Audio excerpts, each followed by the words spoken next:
নমস্কাৰ সকলোকে মোৰ চেনেললৈ আপোনালোক সকলোকে স্বাগতম জনাইছোঁ। আজি মই বিশেষ কথা এটা ডিছকাছ কৰিম বুলি আহিছিলোঁ আপোনালোকৰ ওচৰত।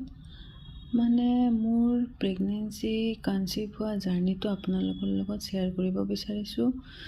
আশা কৰিছোঁ আপোনালোক কোনোবা নহয় কোনোবাই শিকিব পাৰিব। মানে মোৰ বিয়া হৈছিলে 2019ত।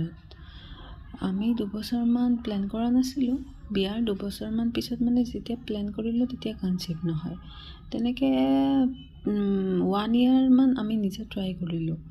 তাৰপিছত যেতিয়া কনচিভ নহয় তাৰে পিছত মই এবাৰ এজনী ডক্টৰৰ তাত গ'লোঁ। তেখেতে MRI কৰিব দিলে, আল্ট্ৰাচাউণ্ড কৰিব দিলে, মেডিচিন দিলে। তেনেকৈ ধৰাত পৰিল মোৰ চিষ্ট আছে অভেৰিত। তাৰে পিছত তেখেতে ক'লে কি অপাৰেশ্যন নকৰাকৈ কনচিভ নহয়, অপাৰেশ্যন কৰিবই লাগিব ইমিডিয়েট। তো তেখেতৰ কথা শুনি মোৰ ভয়ো লাগিলে। তাৰে পিছত মই আৰু কাৰোবাক মোৰ লগৰ কেইজনীমানক সুধিলোঁ। তাৰে পিছত তেনেকৈ ইউটিউবত চাই আছিলোঁ। তেনেকৈ পিছত আৰু মই ভাবিলোঁ কি এজনী ডক্টৰৰ লগতে কনচাল্ট নকৰি আৰু এজনী দেখুওৱা ভাল আৰু। তাৰে পিছত মই গ'লোঁ ৰীতা ভূঞা মেমৰ তাত। তেখেতৰ নাম বহুত শুনিছোঁ ভাল বুলি। মোৰ বহুত চিনাকি, মোৰ বান্ধৱী, মোৰ বহুত চিনাকি মানুহে তাত দেখাইছে, ভাল ৰিজাল্ট পোৱা বুলি শুনিছোঁ। তাৰপিছত ময়ো গোটেই মোৰ ৰিপৰ্টবোৰ লৈ গ'লোঁ, মেমক দেখালোঁ। মেমে ক'লে কি চিষ্ট আছে হয়, কিন্তু অপাৰেশ্যন কৰিব নালাগে। তুমি যিহেতু মেৰিড হয়, তুমি যিহেতু প্লেনিং কৰি আছা, তো তোমাক আমি কিছুমান টেষ্ট কৰাম। তাৰপিছত তোমাৰ কনচিভ হোৱাৰ পিছত আমি ডেলিভাৰীৰ লগত চিষ্টটো একেলগে উলিয়াই দিম। তাৰে পিছত মেমে আল্ট্ৰাচাউণ্ড কৰালে, মেডিচিন দিলে।